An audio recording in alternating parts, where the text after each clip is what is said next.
আমার সত্যিকার অর্থে বন্ধু নেই।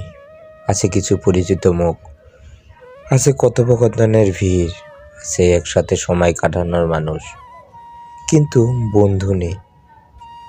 বন্ধু মানে যে ভরসা দেয় নিঃশর্তে, যে পাশে থাকে বিনিময়ের আশায় নয়, যে শুধু সাফল্যে হাততালি দেয় না, বরং ব্যর্থতার অন্ধকারে হাত বাড়িয়ে ধরে।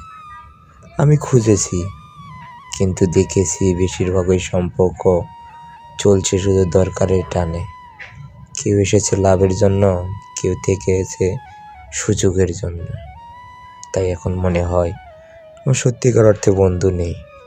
তবুও আমি মানি এবং আশা রাখি একদিন হয়তো পাবো সেই মানুষটাকে, যার কাছে মিথ্যের মুখোশ খুলে যাবে নির্ভয়ে।